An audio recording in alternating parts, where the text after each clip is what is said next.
ではお待たせいたしました。最初に日本弦楽器製作者協会会長園田信弘、イタリアバイオリン製作者協会よりシメオネ・モラシさんのご挨拶をいただきます。お二方よろしくお願いいたします。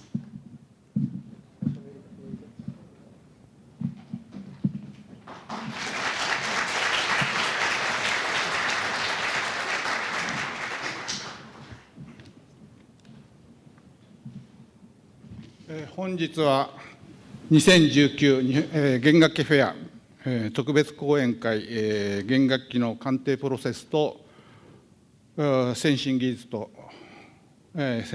にご来場いただきまして誠にありがとうございます。今回鑑定家として世界的に高名なエリック・ブロットさん、フロリアン・レオンハルトさんお二人のエキスパートをお迎えしての講演を同時に聞く機会が得たことは大変貴重で、また二度とないような、またとない機会です。お二人の弦楽器鑑定に関わります長年の経験、研究の積み重ねをご披露いただくことに心より感謝申し上げます。弦楽器の偽物をつかまされたという話は、枚挙にいとまはありませんが、今日の講演会が弦楽器を扱われる業者の方々が自信を持って、お客様に楽器をお世話できるように、また業者自身も誤って、贋作を扱わないようにするためのさらなる知識を得られて、購入される演奏家、愛好家にとって、弦楽器市場が健全なものになる助けの一つになれば幸いです。また、弦楽器業界発展のため、日本弦楽器製作者協会とあり、イタリアバイオリン製作者協会が連携して、将来的には、真偽が疑われる楽器のデータベースを作成、共有して、制作者、ディーラー、演奏家がデータベースにアクセスできるようにして、それぞれの立場の人たちの利益が守られるようにできればと考えております。最後ですが、この弦楽器フェアは、現代の弦楽器製作者が開催している新作中心の展示会です。弦楽器を弾かれる方はどうしても古い楽器に目が行きがちですが、新作の中にも素晴らしい作品はたくさんあります。まだ展示会場で我々の楽器をご覧になっていない方は、明日、明後日と弦楽器フェアは開催しておりますので、ぜひ楽器をご覧になって、楽器を選ぶときの対象の一つに加えていただき、正当な評価をしていただきたいと切にお願いいたします。どうもありがとうございました。どうもありがとうございました。続きまして、シメオネ・モラッシーさん、よろしくお願いします。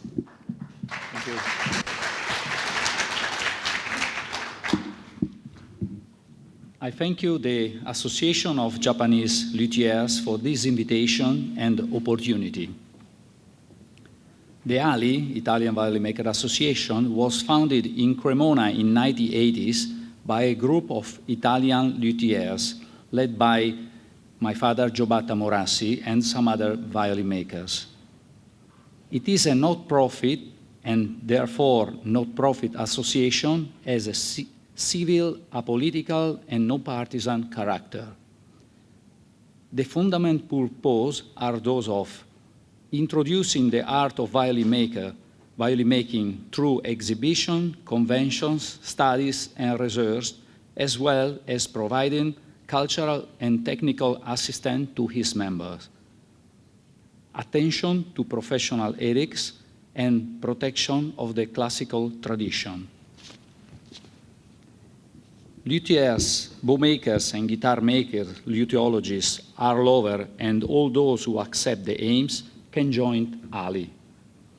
the violin-making tradition should be not considered simply a formal recovery of the canons of the classical instrument, but as a respect for the violin-making know-how.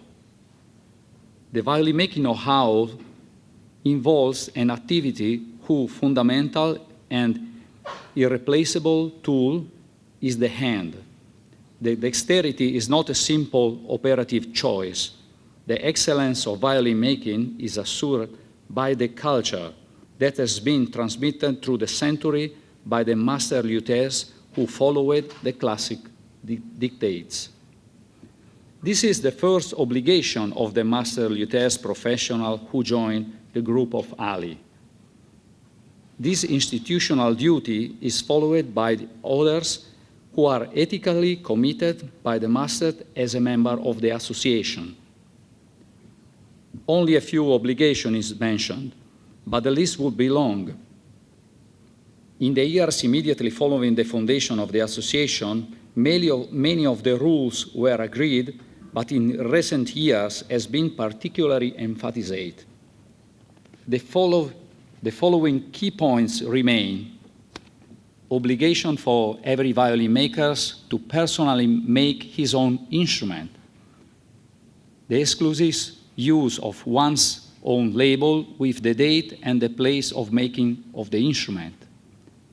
The certification of the instrument, from the making procedures to the declaration of the materials used.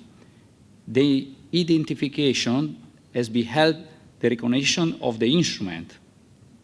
The copy must be identified as such.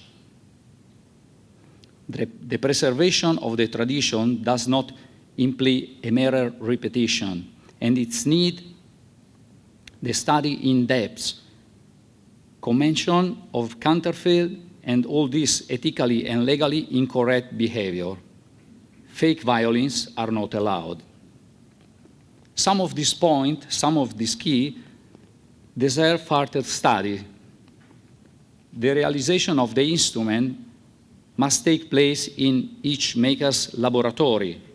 This statement seems trivial, but we have seen how in the last few years the production of violin making has changed with a considerable offer of tools and semi-finished products available on the market. This practice, which can make sense at an industrial level and for the production of low-cost studio instrument, can in no way used by professional luthiers. Safeguarding classical violin maker does not allow shortcuts. The contribution of an artistic instrument starts from the selection of the material, and every operation is a result of a study and experience matured with learning. The experience bases its root in centuries of excellence. In this regard, the early professional violin makers in the year 2016 has decided to produce a document that every associated luthiers is required to sign, in which all these ethical and professional rules are declared and signed. Another very important aspect in this commendation of instrument counterfeiting. This practice in history has been conducted since the classical period. The counterfeit of the instrument has no rest. We have seen various historical periods the tampering of label. Mischievous traders has replaced the label in instrument of the same school by inserting the label of the leader on the instrument built by the students of this, in an attempt to obtain economic advantages. Today, with more control tools, the phenomenon has been severely limited. The exchange of information is working real time and worldwide. As you can well understand, this has made a huge contribution to professional working with old and new instruments. The continuous development of analysis technique allow us to have an indispensable scientific support. Starting from the dendrochronology that allows to dating the spruce, in fact, it is now possible to identify the instrument which in the past times has been attributed to authors who is in reality, when the wood was used for the instrument in question, were already dead. But I think these topics will be explored by the next speakers. I would like to spend a few words on a topic that has become of primary importance a few years ago, and it is the use and preservation of the wood and the other materials we have for our work. We have seen how ivory, pernambuco, and tortoiseshell have been put under protection by CITES since sometimes. They are mainly used by bow makers, but also by restorers. Rosewood has recently been added in this restrictive list, which had more strong impact on the luthiers. And other wood are now under observation by CITES and will probably be protected in future. We immediately realized that we could not wait. We took an action talking with the CITES to make it clear that the world of violin making and music are not the cause of deforestation to other various food and material. A coalition called International Alliance of Violin and Bow Makers for Endangered Species, endangered species led by EILA, has been established that includes many national violin making associations. The aim is to support policies, projects, and rules that conserve natural resources for future, enable that appropriate and sustainable use, and reflect the legitimate interest of musicians and makers. I invite everyone to explore these topics so important for our work. I'm going to finish, and I renew to the Japanese Luthier Association, the President Sonoda, our friendship and our collaboration in pursuing the value and aim of which we have spoken now and so far supported. I thank and I greet all of you. Thank you.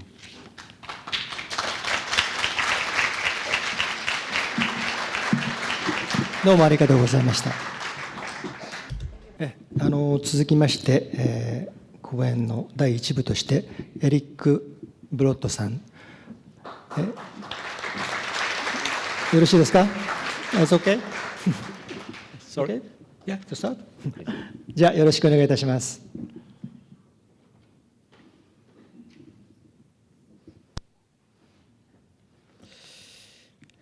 Okay, good evening for everybody. So I will read the text. That will be easier also for the translator.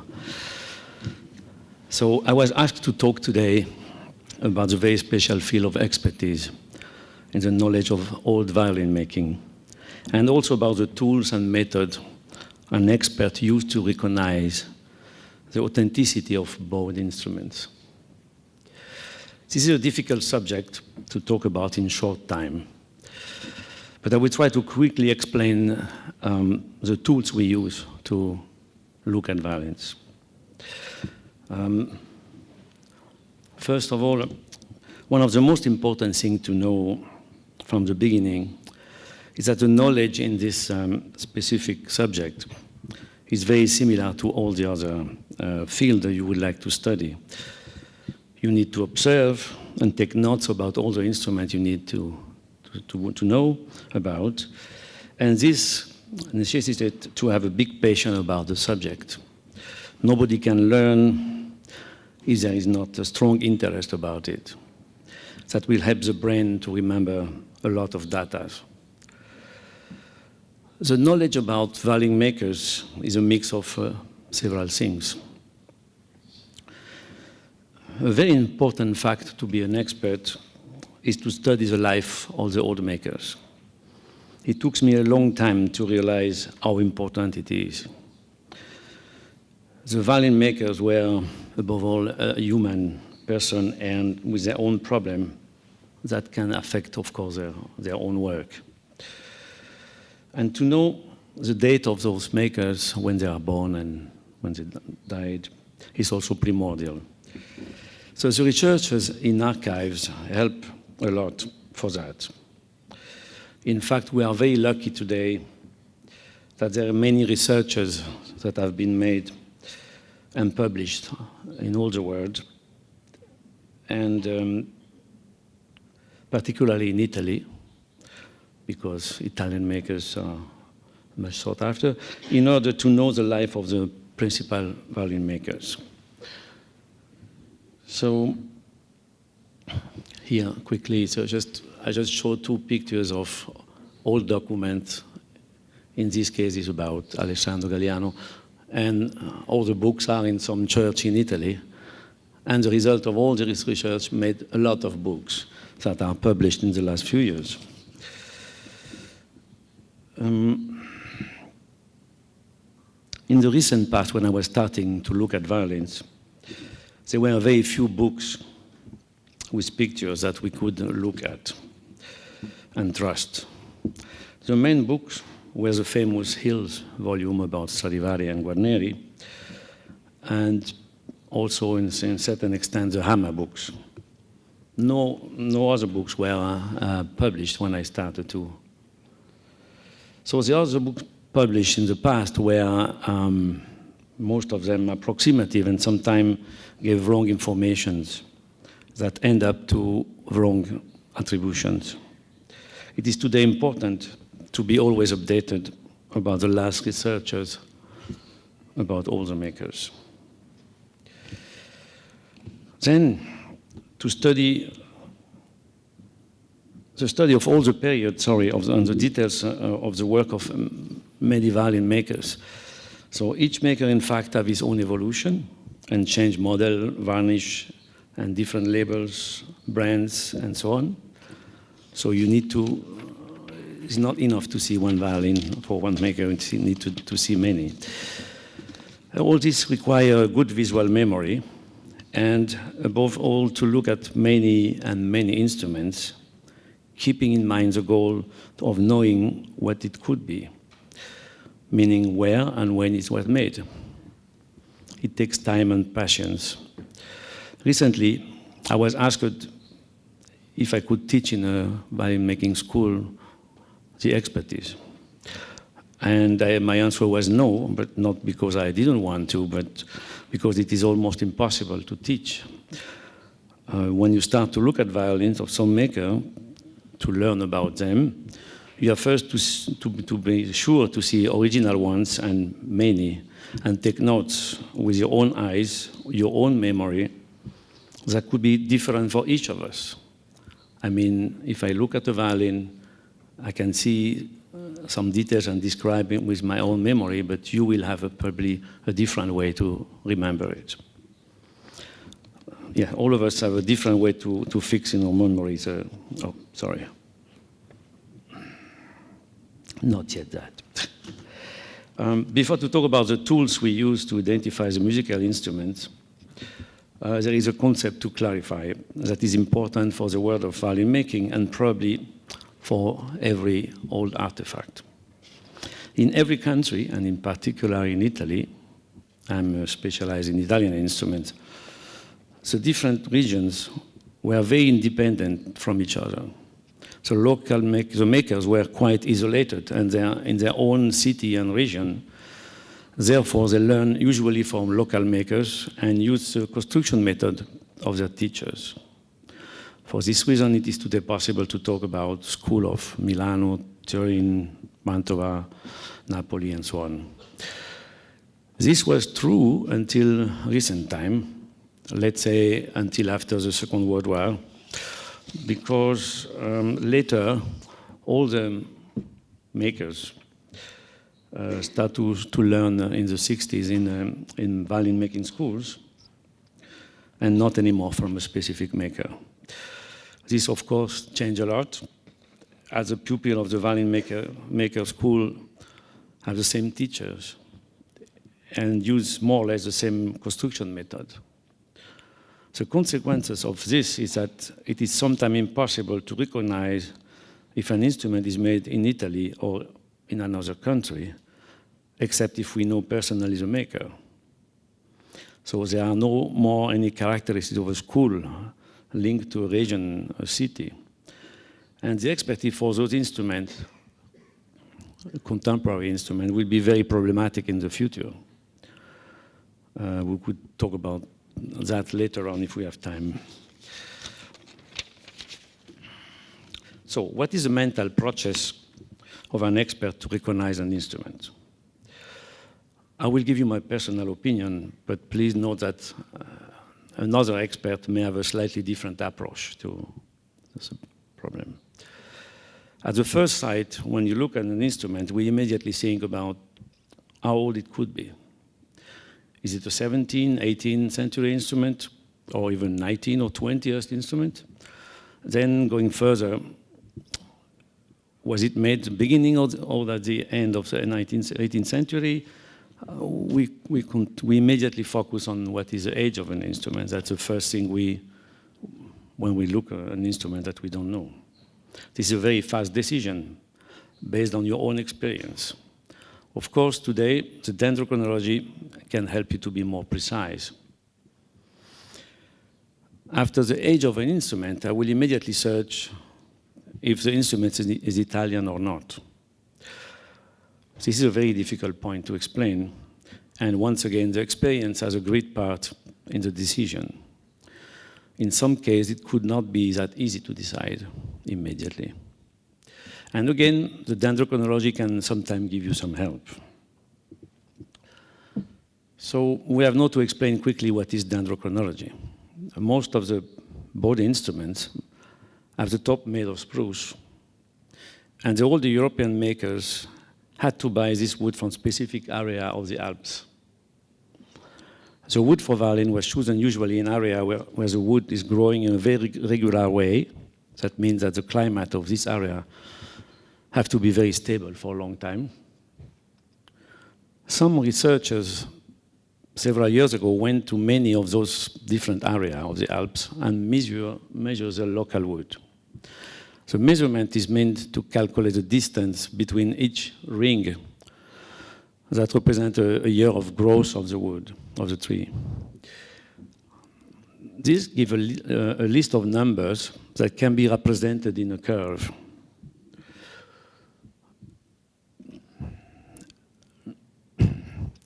Most of this geographic area were measured, and this ended up to a big database that was public.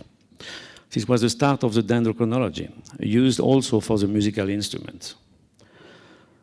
After several years of use, a more precise database was made using only data of musical instruments.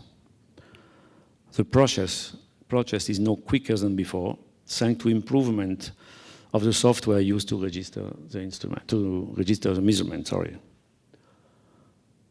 So this is what the dendrochronology do, just taking the measure between each ring of the table, and you arrive to a curve, and the computer more or less make a quick, well, practically it's enough to measure the distance between each growth of a ring, growth ring of a violin top. And this will give a list of numbers that can be represented by a curve. So the computer is able to analyze and compare this resulting curve with a database. And the computer, depending on its own database, will be able to see also with a certain gradient of precision what is the matches with the database and eventually if it matches with other instruments. Today it is easy to do. And practically, it is enough to take a good picture of the lower part of a violin top, and expert in dendrochronology like Peter Radcliffe or others will take the measurement with their softwares. This is important. But what to expect from this exam? It is important, an important tool, but cannot give the authenticity of an instrument. The first result is a historic date of the last ring of the specific piece of wood. So we will know only that the violin cannot have been made before the measurement result from the last year of this piece of wood. But you can also find old wood in modern instruments. And also some pieces of wood cannot be measured because of local provenience. But the second interesting result is if this piece of wood matches with another similar piece used by some makers. So if you have a violin that you suspect it could be a 1700 Goffriller, and the result gives you a match with several other Goffrillers, and the last ring is 1690, then you can really have an important confirmation of your thought. And of course, a violin maker from different cities in Italy, in France, Germany, England, and so on, could have bought wood in different places. Again, the dendrochronology can sometimes give you the provenience of the piece of wood. But again, this is one of the tools we use, but is not enough for the determination of authenticity. This exam is today a routine for all instruments. But in the meantime that you're waiting for the result, you have to look at every piece of the instrument, if every piece of the instrument are matching together. The most usual method is to look first if the purfling of the top is the same as the one on the back. It could seem not too difficult, but it is sometimes not that easy. We usually look with some tools to magnify the purfling in order to look at the different wood of the purfling and their thicknesses. It is not easy, in fact, to copy precisely an old purfling. And the old violin makers, most of the time, use the same wood for the purfling of all of their instruments. Here are some tools, simple tools we use for looking at purfling: the normal magnifier, microscope, and now we have a digital microscope also that can help to look at details and purfling.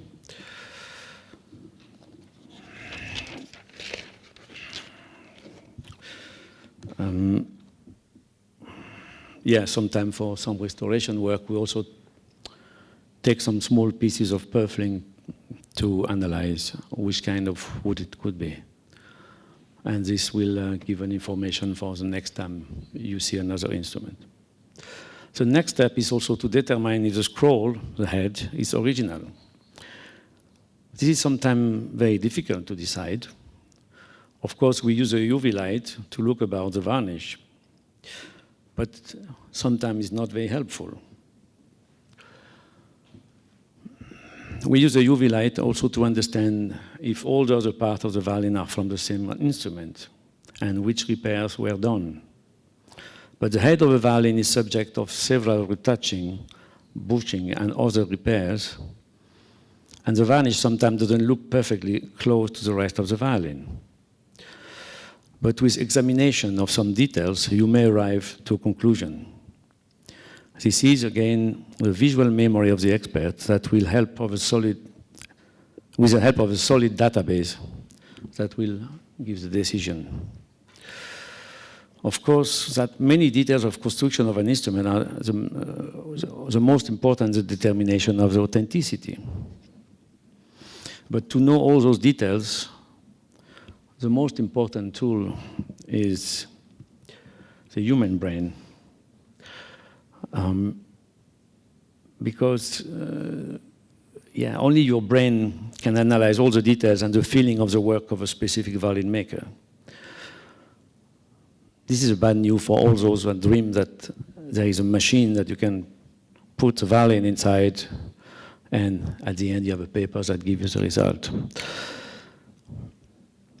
Of course, the computer and the digital picture give you a great help. This is again the UV light. In this case, it was a purfling with a whalebone that appear most of the time white under the UV light. Sorry. So So the computer, I say, and the digital picture give you a great help. In fact, in the past, the expert needed to know about the work of a relatively small quantity of violin makers. But today, the modern experts have to know a much bigger quantity of makers, each of them with their own life and stylistic changes. In this case, the feeling an expert can have can be confirmed or not, consulting his archive of pictures. But it is dangerous to work only with pictures, as you can easily find some similarity that in real life will not be confirmed. We are so lucky that in a violin there are so many details to be examined, and we can today decide with more precision who could be the maker. So many details of construction have to be analyzed, as usually an old maker doesn't change his method of construction and his own gesture when he was doing a specific work. So the usual details we look at the violin is, first, the outline. If we know the specific maker, we also know which model he was using, and we can compare with the violin, examine it. So also with the pictures on your database. Then the internal work. It means the wood of the lining and the blocks, if they are still original, of course. The way the lining are cut, if they are inserted in the block or not. The shape of the upper, lower, and corner blocks. The internal work can also inform you if the violin was made with a mold or not, and if the mold is an internal one or an external one. It could, for example, tell you if the mold was a Cremonese school with the old classic method created by Amati or not. Many different molds were used to make violins, and it is interesting to know them. So these are some details of inside work. On the left part is Raffaele Antonio Galliano with a very rough inside work with the linings of beechwood. Then you have a more classical Stradivari with the inside mold, the Cremonese mold, and another violin from Ferrara. Yeah, all the details are very important to look at for looking at the violin. So, and second thing is, as we said before, it's the purfling. Well, sorry, first.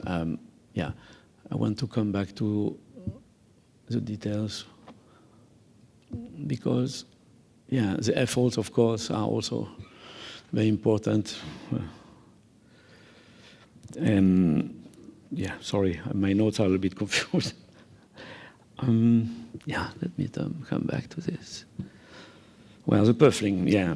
The type of wood, the way the black part is tanned or not in case of ebony or whalebone, as we see a whalebone before. The distance from the outline, the way the junction, the meters are joined, and also where are the joining of the purfling in the back and of the violin, and how they are cut. All these details are different for each maker, and you need to look at all these details. We saw before the way to look at them. We can also look if there is some tool marks or scratches to trace the purfling, usually in the corners. Then you look at the arching of the violin, top and back. Depending on the period and the model used by a specific maker, you can find different arching. The best example is Stradivari itself. The arching of a 1680 violin will be very different of those of 1715 or 1730. The efforts, here again, is a lot to look at. The way they are cut, the different models, if the lower wings is flat or scooped, the form of the nicks, and again, the database on your computer help you a lot for that. Then the ribs, the connection of the ribs can give you information about the method of construction. For example, the ribs may have been also inlaid in the back that give you an important information about the region of the maker. The way it is or not joined at the lower ribs, that means in the lower rib is one part on two different ribs. We see before on the right side, this is a Stradivarius, so it's normally when it's not changed, it's one part. It's a Cremonese method. Some other put some piece of ebony or pufflings. And of course, the head is very important. This is, as we already said before, an import subject, as the value of an old instrument can have big variation depending on the originality of this part. Again, in this case, a good knowledge of the maker is the only way to decide. The photographic archive is very precious too, but the final decision will be made by the feeling of the expert. Sorry. This feeling cannot really be explained. I used to compare it with some detail that everybody sees during his normal life. For example, most of us recognize the brand of a car, even if it passes quickly in front of you, and you don't see the brand name. But you have seen so many, so you know which car it is. This is an unconscious knowledge.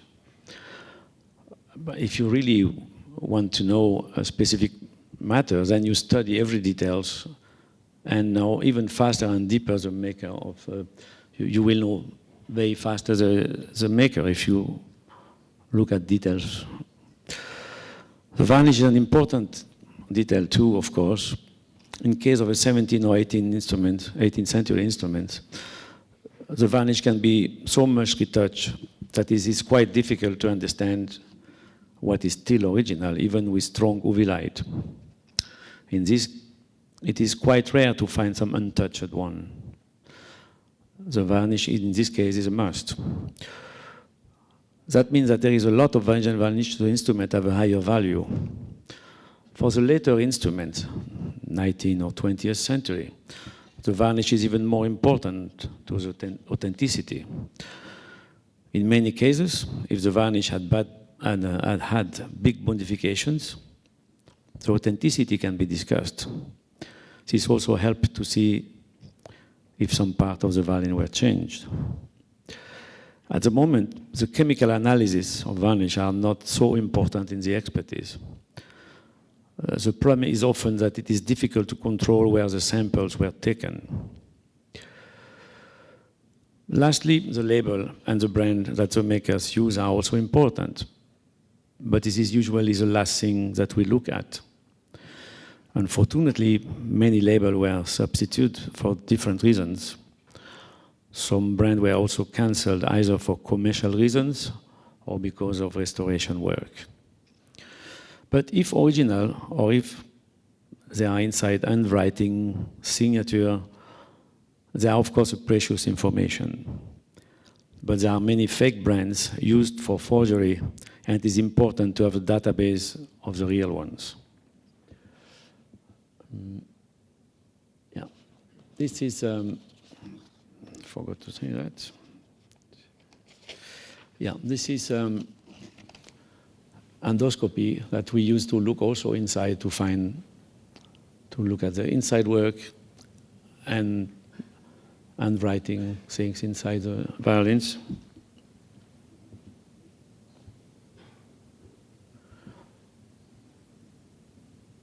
This is an important tool. You can also see without that. We are talking about label. I want to show you an example. This is only one maker, Vincenzo Postiglione, but he made so many labels. Probably a good friend of him was as a way to print them because so many labels in so short time.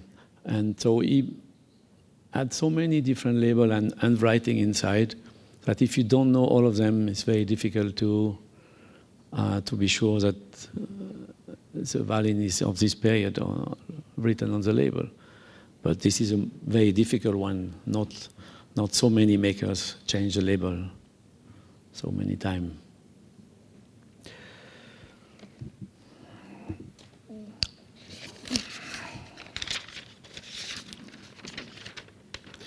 recently, there is another important tool that can be used.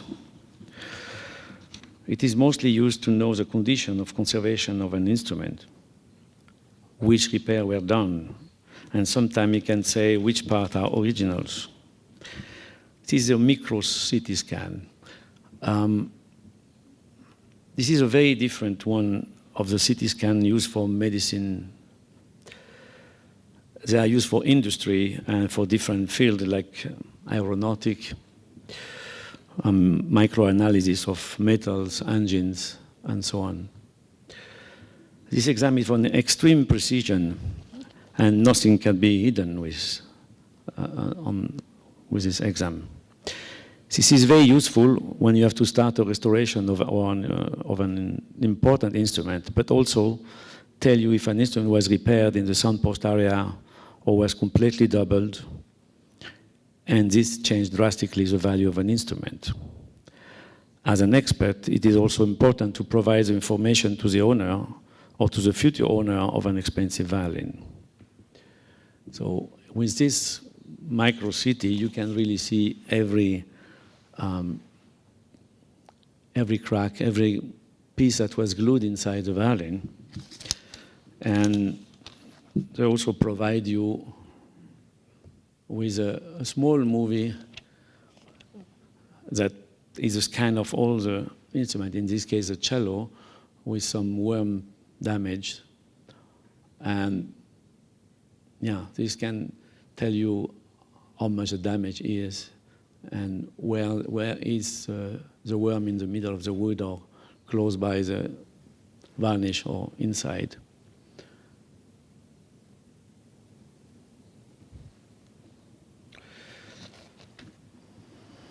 To finish this talk, I would like to remind to everybody that the expertise in the violin making, like for every artifact, is not and will never be something completely scientific. It is based on the knowledge of specific experts that are passionate and study for years. But every opinion can be always discussed. All the experts know that at some point their knowledge about a specific maker had changed with time. An expert may not be the same opinion after years. The expertise had a big evolution in the last few years and is evolving constantly thanks to the new technology.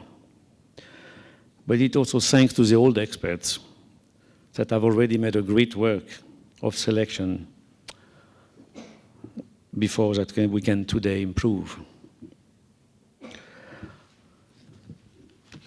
So after all these exams and looking at all the details, I'm usually able to make a certificate. And this is the end of the process. This is it for today. Thank you for listening. And if you have some questions, please go ahead.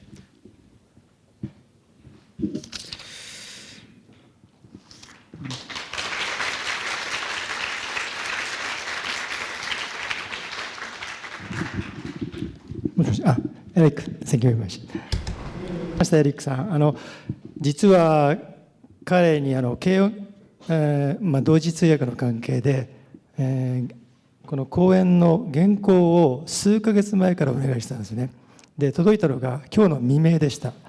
で、1時間前に同時通訳の方と打ち合わせをして、蓋を開けてみたら、このような素晴らしい講演、本当にありがとうございました。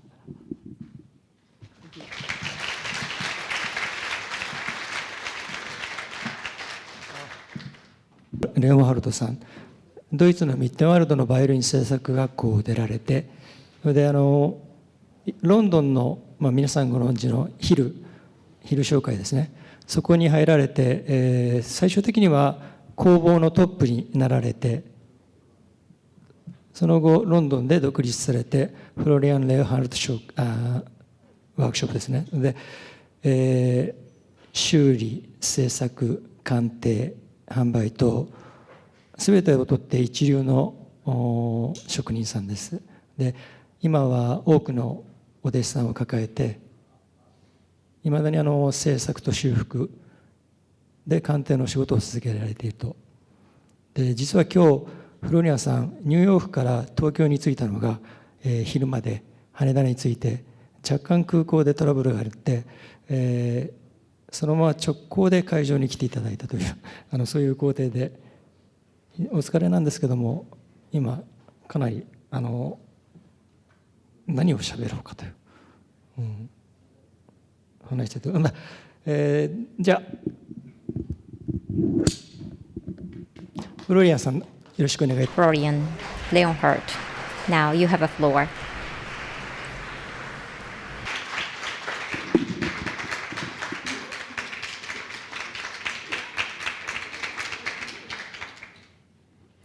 Good evening.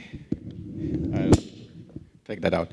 Good evening, ladies and gentlemen, colleagues and fellow enthusiasts. I have a little story because I was invited by Mr. Sonoda to come here.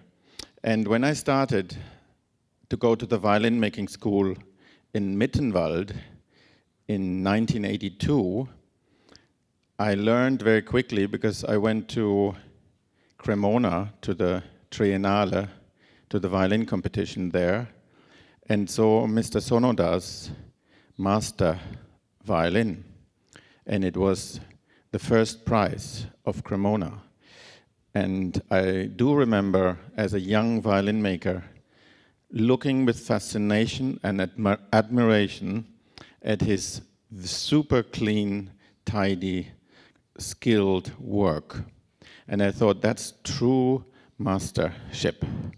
And it was an inspiration to me.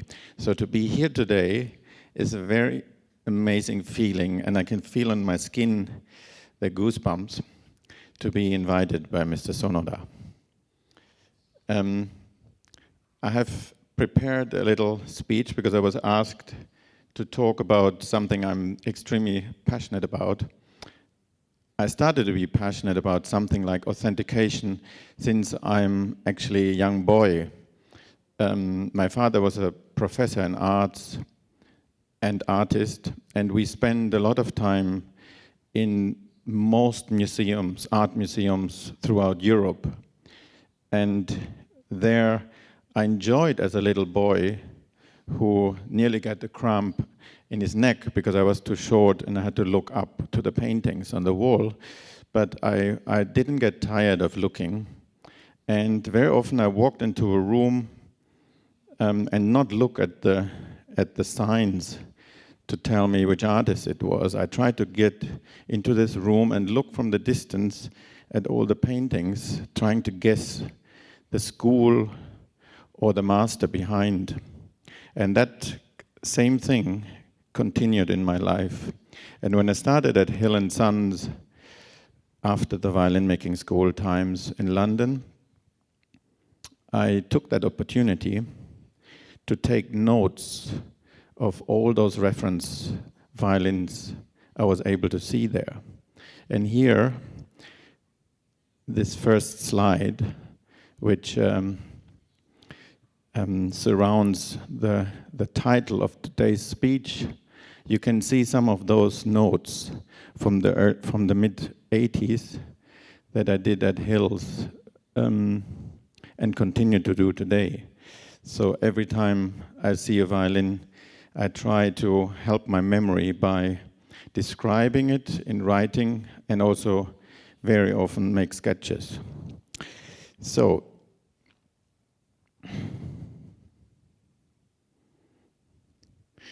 one question I have: why are there so few experts? You have just heard one of the leading experts tonight, Eric Blott, speak to you. But if you think about how many experts we have worldwide, it's not so many. Many violin makers, many dealers, but not so many experts. So one reason I would say is not that not many are potentially good experts, because I meet even musicians that are potentially great experts.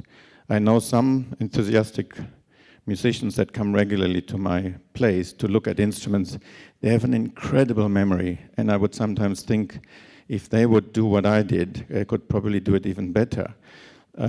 But the opportunity is what is missing. There are only very few places where you can study if you want to study. That's the other question. Instruments that are authentic on a regular basis. The problem is, if you see one Amati every half year, one dodgy example, or maybe next time a fake example, and then 2 years later another one, you hardly have time to memorize the exact features of that master and might confuse it with other masters. So you have to see very regularly instruments. And the other thing is the patience. It's your own character, that you have to have the patience to not earn any money out of this exercise of studying for 15, 20, 25 years before anybody would take you seriously when you would write a paper for them. And what are the expectations and the responsibilities of an expert? Of course, if somebody buys a fake, you create misery in that person's life eventually. So it is really important that we all try to have a very clean, beautiful market. And an expert is being consulted by violin dealers and collectors and violinists alike to help them that what is being traded with in the market is as genuine as we can think it should be. Of course, we know in history that experts can also be wrong sometimes. So, for example, Hill and Sons or or Charles Beer are very big names, but we also know that they had sometimes made this little error, not necessarily deviously motivated, but it can happen and we learn from it.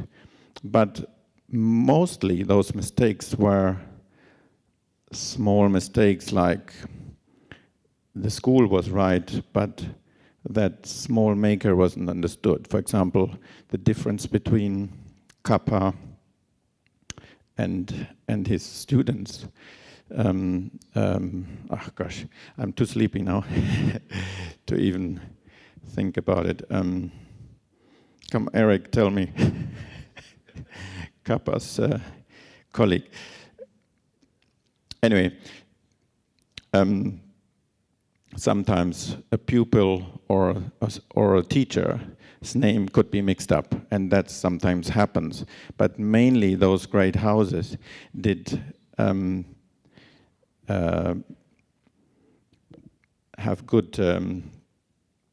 a good idea.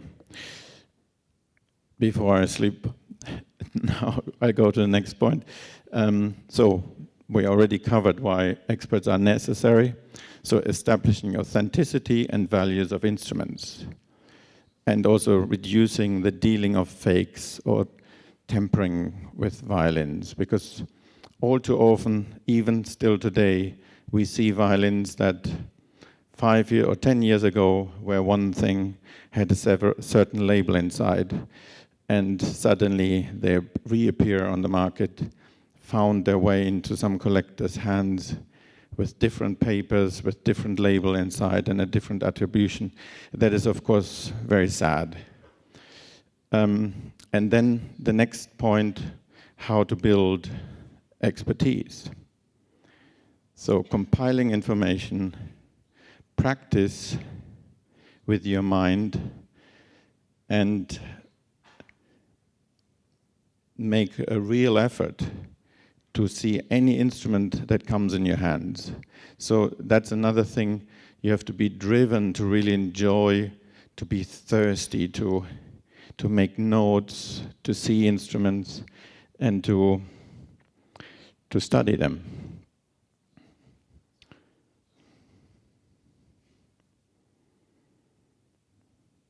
So I myself, and I thought that's maybe interesting for you to see a portrait of somebody who approaches expertise and how did he get to that. I wouldn't say my method is the only one, but it's just my personal one, because you cannot go to university and enroll in a course how to become a violin expert. So therefore we have to coach ourselves, and that is a quite strange discipline. You really have to remind yourself, don't be lazy, do that again, and nobody's kicking you, nobody's asking you, there's a test coming up in 10 days, so you have to practice for it. So we really have to do it ourselves and want to remember.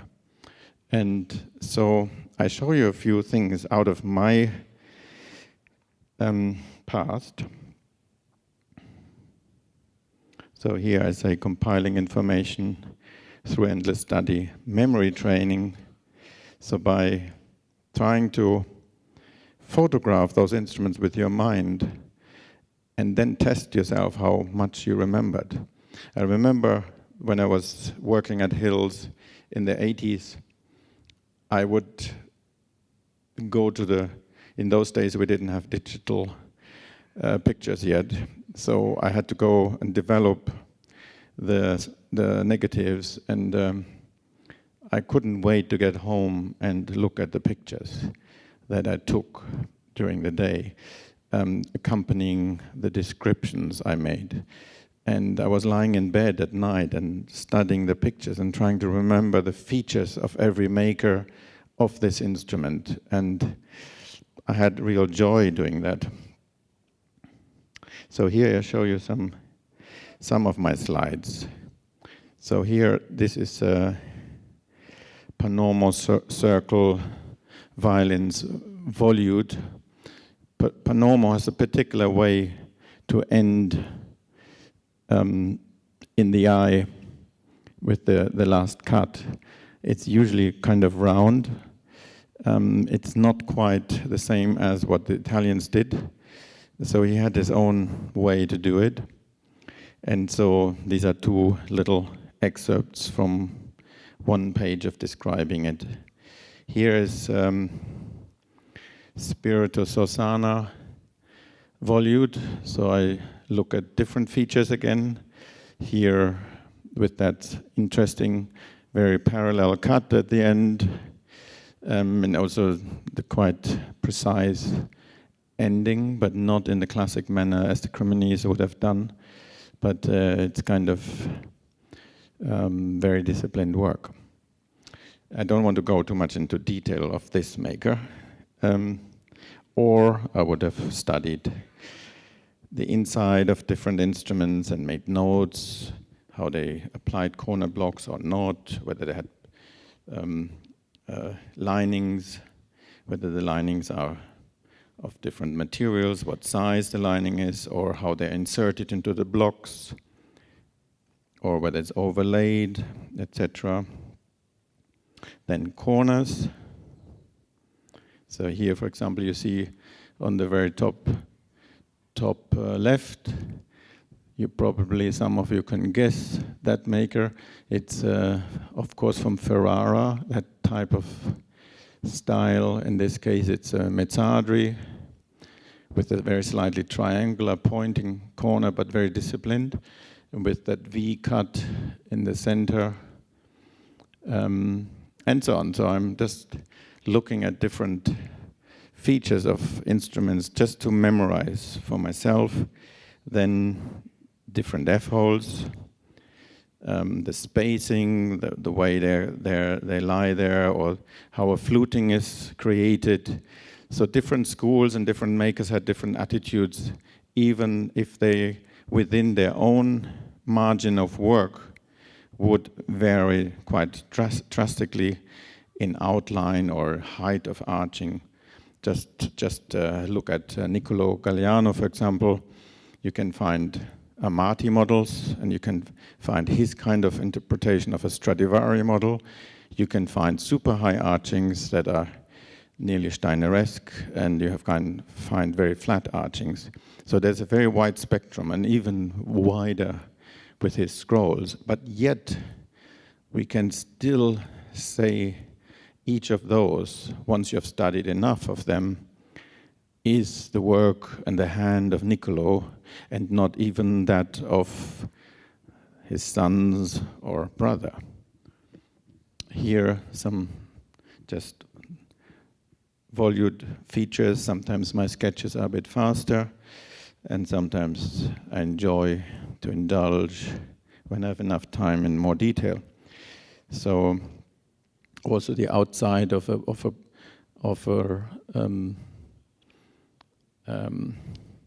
rib corners can be interesting, whether they are inserted into the back or not. So I now come to the heart of my speech, and I will describe you how I look at one of those things. So imagine this is a violin somebody of you brings to me, and I say, what is it? And here I ask a question. Is authentication a box-ticking exercise? Is it like statistics? Does this maker use a certain material for the purfling? Does this maker have a particular model? Does this maker have a particular way to have his internal work done? Or is it about trying to find the character of a maker, like the handwriting? So you want to detect, even though the model of something changes and varies, there's still an attitude behind. Can you detect that attitude of that maker? Yes, I would say you can. And of course, the stronger the character, the easier it is to recognize. So I want to start with a particular example here. So let's imagine that's the violin I'm holding. It's not, but we just pretend it's the same. And so I just take it out of the case. And the first thing I would do is, of course, let the light reflect over it. That gives me a lot of information. I will see reflection of ground, the color of the ground. I see the arching. I see the precision of work. I can maybe see texture of the surface. I can detect whether it has been over-polished, over-varnished, or is still original. I can check the wear. I turn it around, look at the ribs, look at the front, and so on. And this kind of process I try to now show you in a very reduced manner. So I go into comparing this in my mind to 5, 6 examples of other violins to make it simpler. But of course, when you receive an instrument, thousands of things go through your mind. You think which school, which year, which region, and so on. So here I made because I thought I come to somewhere where we need translation, so I thought it's good to have something in writing there. So I just said those things. Where does it come from? At what time was it made? Is it original in all its parts? Is it manipulated somehow? Sometimes F-holes recut, or some little details changed, or is it original in all its parts? Or is it a fake? Did somebody make a copy? So let's have a look at this violin now. I start with the scroll. So this violin is supposed to be a Balestrieri.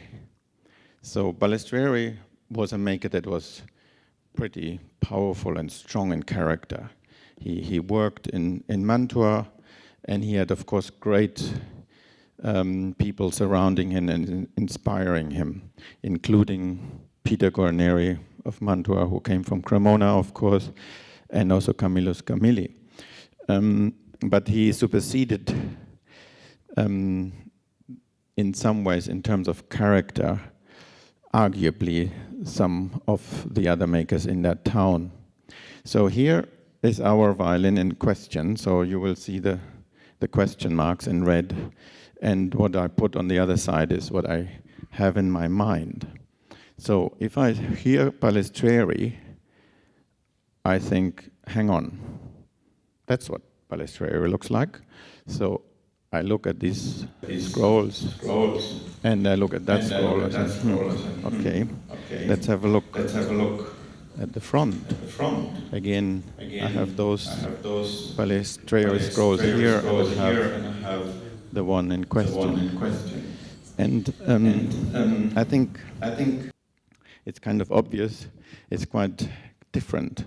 So when I look at things, you also build lines. In order to create a character of something, you have to try to see something that leads you to understand this character. And in this case, it's also part of the construction method. He found it elegant, to have that spine further inside, and I indicated the three endings of the outsides and the spine through those curved lines.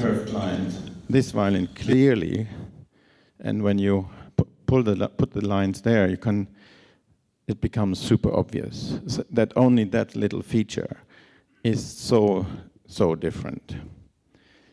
Just to make it simple, but it's all relevant. And of course, everything has hundreds of little details.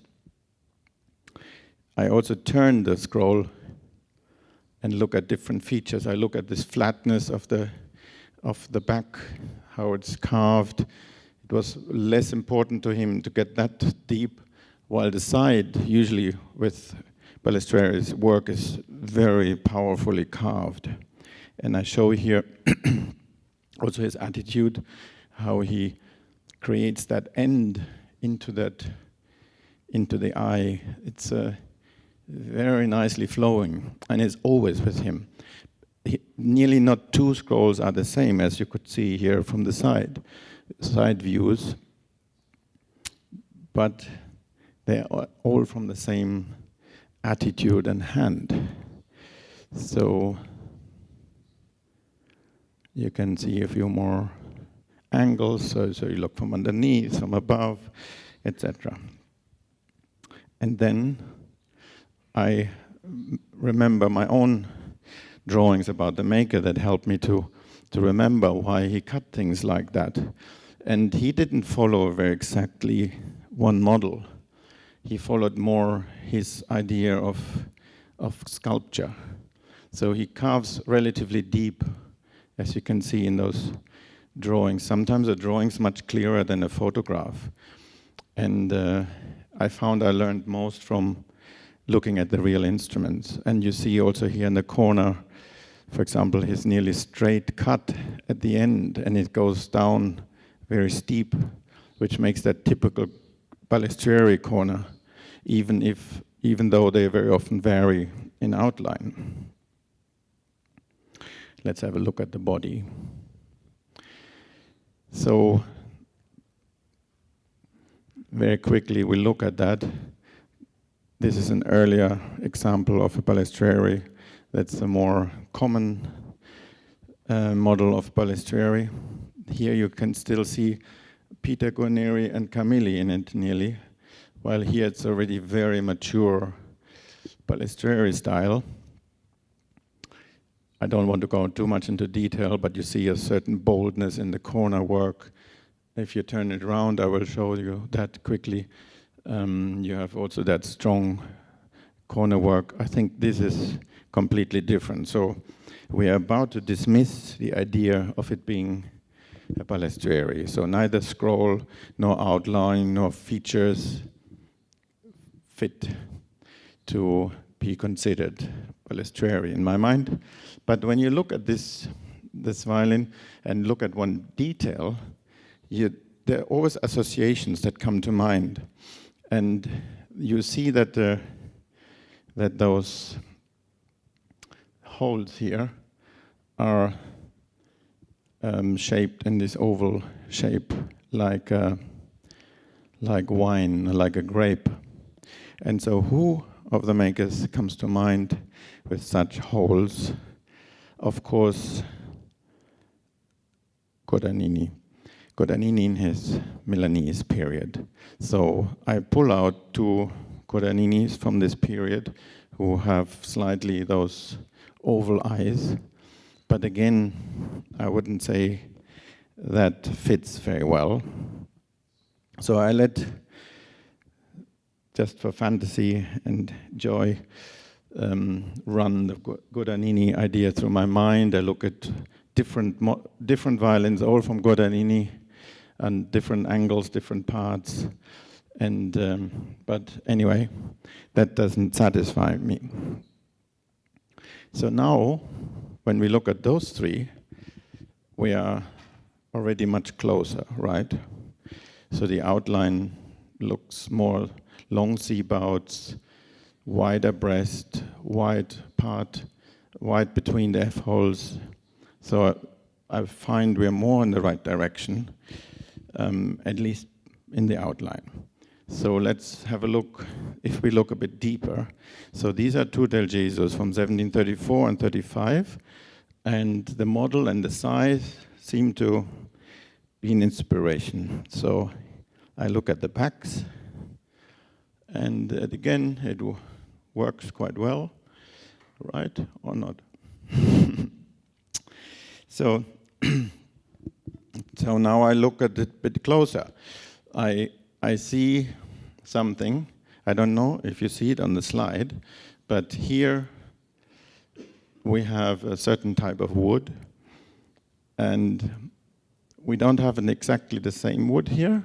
I think in dendrochronology it's not exactly the same wood, but both of them are roughly 6 to 7 years old before they were used. So it's late 1720s wood. It's not only the wood, but also when I look at the way the light and the dark grain work together here, they're quite different to this. I don't know if you can see it clearly from there, but when I look at the violin, I seem to feel these grain lines are much harder drawn. They look like nearly like drawings, while those ones have a certain softness, a good definition, but not too strong. And we know, of course, as violin makers, we very often want to have that old Cremonese feel of clear, defined annual rings, but they mustn't be overly defined. So I feel in this example, the definition is a bit too strong, or at least it's different now, and doesn't match my expectation of old Cremonese wood.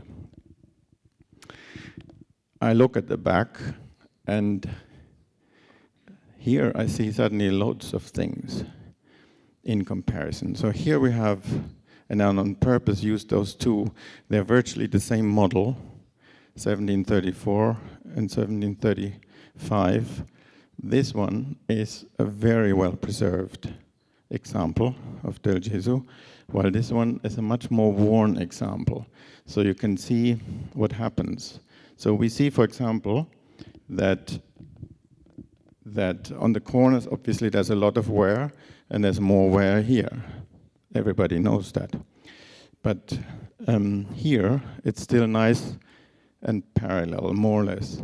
So we also then learn about the relation of the point where it arrives at the worn outside, while here it's so worn that that point is nearly at the edge. So that's and even more visible at the top. When I look at this one here, I get a different picture. The wear is nearly everywhere the same. And yet, although it's so well preserved, the purfling is already ending at the outside. So I think, oh, there's something not right. This violin looks truly good. I mean, really, it's a beautiful violin. You think, my God, that ground and that reflection of the wood, so deeply flamed, when you let it shimmer in the light, it looks really impressive. So you don't want to say this is some stupid fake. So I continue to look at that in detail and want to give it a chance. But I'm alerted by also something with the ground and the varnish. Like in the front, where the grain lines were so strong, I also felt the flame looked so strong. So suddenly I'm unraveling something in this violin that looks so impressive. And I look, there's something, this flame is quite beautiful. But, and that's of course the great thing about these old Italian masters, they chose wood, particularly those that became famous today, that also sounds. And if the flame has a certain softness, together with depth, it has better sound qualities than if wood is too extremely flamed up and down. Also, when I look into detail now, the staining process of the flame is not really an active staining with color into the wood. It is because when you change the direction of flame, that one disappears and it rolls into the other flame. So it's incredible. And you see how golden this ground is and how it turns into dark orange gold and turns into light, not really yellow, but a gray golden brown color that we call the golden ground. In this case, our light part is more yellow and the dark part kind of nearly black. So if I look into the staining and also into the aging, because this violin is very well preserved, why would it be so worn? This one is of course used a lot and therefore the varnish is quite thin. Here it's kind of worn but not worn at the same time, and you have all that varnish and you see all these little marks, and these marks in the magnified place are all the same type of marks. So it's a bit too dark. You see, in this case, there are a lot of little scratches on this violin, but no scratch is black. You can see these marks, but they're just a little darker, but not black. These ones are all the same color, dark, nearly black, and in the magnified area you see that better. I look at the purfling corner, which I already mentioned earlier. This is this very nicely preserved Del Gesù corner. You see, it's very nicely designed, very typical from that period of Del Gesù.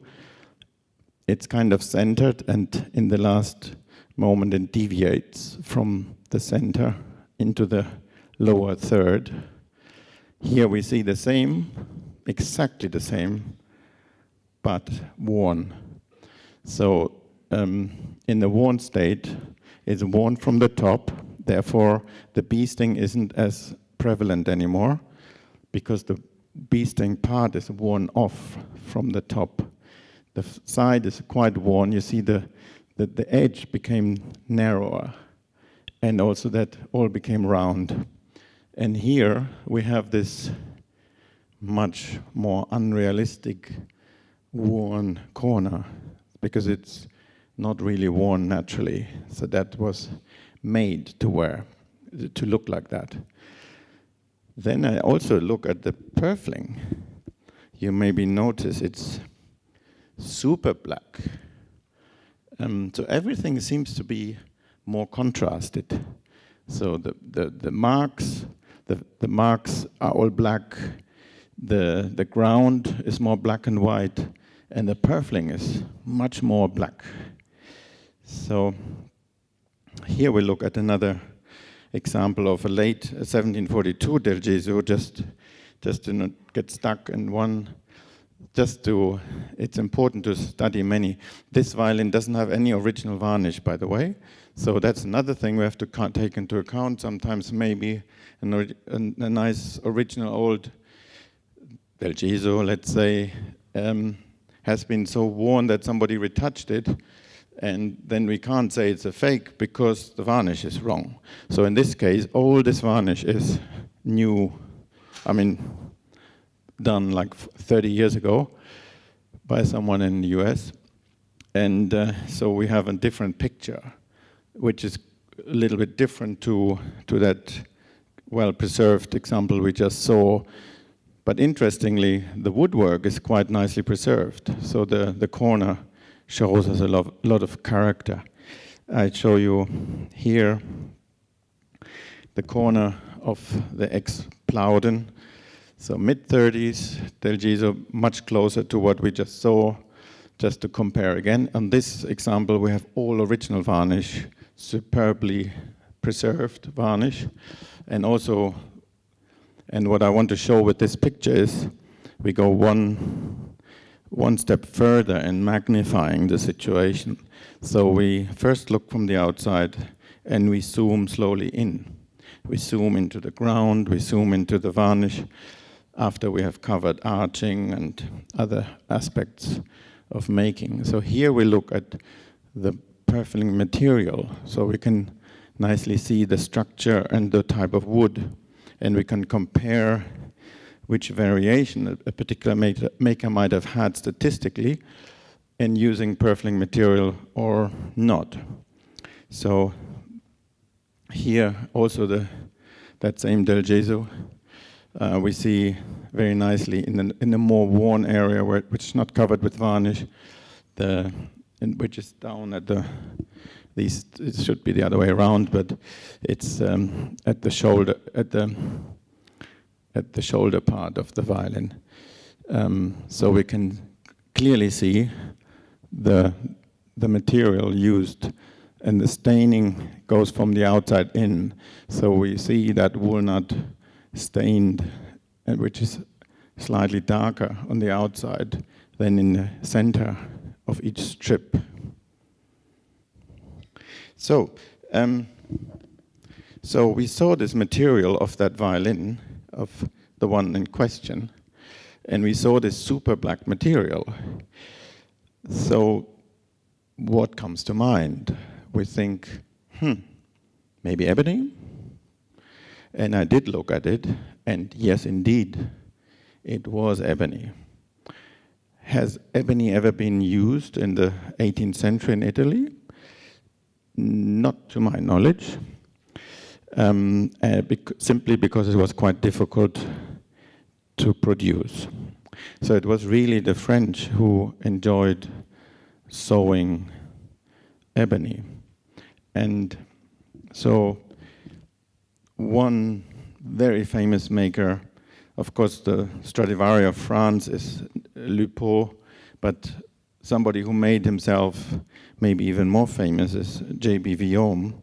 So I suddenly think, okay, let's have a look at the Villaume Del Geso copy. Could that be? Because it it's a copyist of old Italian violin makers. It's somebody who used ebony for his purfling material. But you can immediately see this cannot be that maker, right? Because, and I'll show you in a second, this is, dare I say, also a pupil of Villaume, just to give an idea that if it's not Villaume, maybe it's someone else, maybe it's a student, maybe another French maker, or here we have Nestor Ordinot. Ordinot already looks a little bit more like that violin that we just looked at, the so-called Balestrieri, which obviously is not a Balestrieri, but has something to do with Del Geso in looks.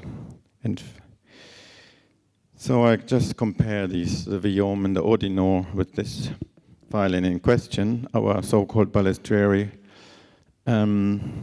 But when you look at those two violins, there's a certain rigidity in the way they are made.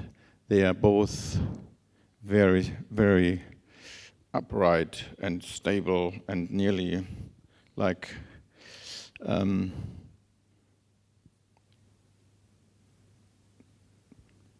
a soldier. I think they're very, very clear and sturdy and robustly made. This one has a bit of this Italian character, a bit looser, a bit less disciplined, let's say. So I compare those backs, and as we just said already, I think it doesn't quite match.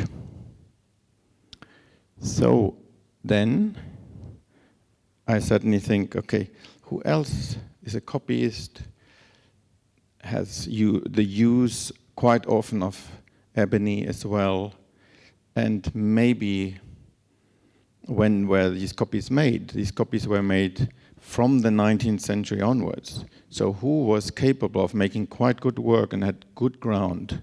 Of course, we have people like Biziac in Milan. We have the Viome Circle in Paris. But we also have the Woller brothers in London around 1900. We also have the Fendt School already, but just let's leave this out for now. So I saw suddenly, looking at this, maybe it has something to do with London. So think about these Woller violins, and if you look at this violin, obviously it doesn't look like that, right? And then we have this one. It also doesn't look like that. But if I suspect it might be a Woller, then this is obviously a Del Gesù model or copy, while this is as labeled a Tekla copy, and this was as labeled a Landolfi copy. Both have something in common with this, even if it doesn't immediately look obvious. But in this case, something quite often done by the Wollers, these very big, very strongly visible location pins. Those location pins were rediscovered somehow because, as we all know, it used to be a construction method from the Marti school in Cremona, and then many people used that construction method because you all know that in those days the neck was first put on the ribs and then everything put together. So in around 1900 they said, yeah, to make it old Italian it has to have those pins. So let's put some pins in, but let's make them visible so that people know it's old Italian. So they exaggerated these pins, like here as well. So this is very, very similar in making. The middle one doesn't have those pins, but what this one has is the way the ground is treated. So this and that ground are extremely similar, even though the wood is obviously very different. But you can see that dark flame staining and the same kind of yellow gold ground, which they all three have in common when you see them live. So I felt much safer with that. And you see my smiley suddenly, instead of a question mark. So I concluded, in many ways, it satisfies me that this is a Woller. And it's not a George William Hudson, or it's not a Fendt, or it's not other makers in London at the time. For me, it bears all the features of a Woller. And I thought, when this person came to me to have it authenticated, and by the way, I didn't see this in one day. It took me really maybe 2 weeks to figure this, what I did today, in half an hour with you here, because this violin does really have. It's a very beautifully made violin, and it's very skilled in the way it is made and antiqued, and you don't want to dismiss it so quickly, saying, "Oh, it's made in 1900 or even later." So what I did is ask John Topham at the time to make a dendrochronology as well, to potentially back up what I was thinking. Because since we have dendro, it's a beautiful help to us today to back up what we say, even if it doesn't always help us. So when I look at this here, I see the wood is from 1753. So it's pretty old, but probably not quite old enough for the Balestrieri. It also doesn't match anything Italian. So when we look in the dendrochronologies, there are 2 English, a French, a German, and some other chronologies that it can be related to. And down here, we have 1 French cello, a Mittenwald violin, a Peter Hellstedt bass viol, Thomas Kennedy, English, Lockie Hill, English, Benjamin Banks, English, William Forster, English, and Thomas Dodd, English, and then 2 French makers in between. So already from the wood choice, it's typical wood that was sourced on the English island mainly, and it also explains why this typical English feel I got from this violin quite early when I showed that slide with the 2 bottom parts of the front, where the grain lines are so strong. That is kind of a typical English thing in this way.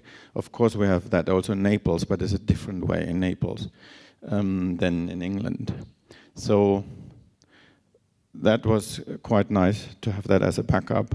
Of course, I also use dendrochronology, UV spectral analysis, look into detail. This is a reference. This example, this is the Plauden del Gesù, and it is so thick in original varnish that it's still the orange part so strongly visible. So it's not quite the salmon color that we very often see with old Italian violins, but when they have a lot of varnish, they're more in kind of an orange, but not that orange, that strong iridescent orange that you see with shellac. But this is a nice orange, and you see where it wears away, it becomes really light golden, and where it's completely gone, it's of course gray and dark in color. There's another detail, and there's a Stradivari. Just to, so sorry about my scratchy voice. It's like 20 hours in the plane, so I thought some people might have some questions. And since I wasn't the only one talking tonight about authenticity, maybe Eric wants to join me for questions and answers that people might have. But please feel welcome to join me here. Thank you. And so, thank you very much. Anyway, so I have one question about this is very. I think that everybody has some kind of this kind of the questions here. Do you have any chance to introduce the AI to decide or to define it? Which this is a. You say AI? AI, so artificial intelligence. Oh. I sometimes dream of that, because in some ways, when you look at an instrument that just comes to you, and somebody earlier showed me something, it's like a hard disk that runs through your brain. And the funny thing is, Eric and I were both looking at the same violin for like 3 minutes or 2 minutes. And we had, in the first 1 minute or half a minute, exactly the same run through the brain, like, oh, it reminds of this maker. No, but it's not that. It's actually more, and then the question started opening. So the process is really that whatever you have seen before in your memory runs through the hard disk. And of course, if we had AI, that would help us to be more efficient, because I think the human brain is still not quite as fast as the computer could be. in understanding. If we're extremely familiar with something, then it works very fast. So we see it at the end of the room because the arching and the outline and the varnish just remind you instantly of that. And then you only double check that it's not a fake. But in other cases where it's more difficult, like in the one we just looked at today, particularly if it's a fake, or I mean the Woller brothers were not just copyists, they were actually deliberate fakists. They tried to make everything but real. The thing is why we can detect them today is because they made major mistakes, because they didn't have quite the same knowledge as we do today. We today build our knowledge on the few experts of the past. So we saw their errors and their misinterpretation of originals, and we apply that to our knowledge. So the Woller brothers, you could still see they didn't quite understand certain things, and they did it with their view, and that's why we catch them out. But to see that is quite a process, and that's where, of course, theoretically AI would be wonderful. But the thing is, I've been working on my own archive feeding scheme. So I have created for myself, like any expert I think does, a worksheet where we have statistics that we tick off and other things descriptive. And of course always measurements. So we feed theoretically our computer with lots of statistics, and that's why I said at the beginning, is it a box ticking exercise? Yes, part of it is, because sometimes if you see an original instrument with location pins or anything else, for example, then you are first reminded of the schools where that was first used. If that is still the case in a copy, then there must be other things that give it away that it's not the original. So I think AI is too complicated and too expensive for our very small market and world. So it always takes these 5-6 people per generation to sit down and really work super hard to memorize all those things. Okay. Do you want to add something? ありがとうございました。私の知人から聞いた話なんですけども、日本のとある財団のコレクションに入っているマテオ・ゴフリラー、1702年製のバイオリンについて質問させていただきたいと思います。このバイオリンはですね、ヨーロッパで鑑定されたところ、2人以上の制作者によって作られており、明らかにゴフリラーの作品ではないということを聞きました。なのになぜ日本でまだその楽器がゴフリラー作として紹介されているのかということを聞けたらなと思います。To say something more, because talking about violin that we can't even see is a bit well, not fair. Yeah, there is some mistake in the expertise. It could happen a lot, and that everybody can make mistake. And in this particular violin, I don't know if it's a mistake that was done in good faith or not. But yeah, it's difficult to speak about this specific violin without to see. But there is mistake. Yes, I have old attribution that today, because we have more tools, more possibility to compare. We have dendrochronology, we have many other things, so that we can probably be more precise today. Here we have, for example, dendrochronology. But yeah, I would just like to add, I entirely agree, we should of course look at the detail and analyze it. But what I want to say is, what can happen in our world is, you know, it's a tricky thing to talk about other people's expertise, number one, and also other people's violins if you are not directly involved. So therefore, quite often we resort to being polite and generous and not look as if we want to kill the business of another person. And therefore, sometimes we are just polite and say nothing. And that's it's of course a mistake, but I also experience when people talk too badly about other people's business, it reflects badly back on us. So that's it's a diplomacy problem sometimes, that there are instruments that are wrongly attributed in the market and get sold, and somebody else can't do anything about it. So unless we are asked to write our paper, we can't do much about this business sometimes, because otherwise we would all day be busy like the police and saying, you're wrong, you shouldn't do this. It's a tricky situation, you know, and therefore we do witness, I think we both see that sometimes the violin is passed on as something what it shouldn't be, and that's of course very sad.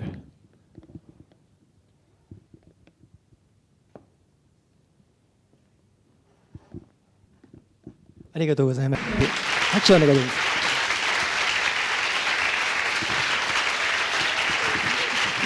どうもありがとうございました。ちょっと拙い司会でしたけども、これで講演会を終了させていただきます。ありがとうございました。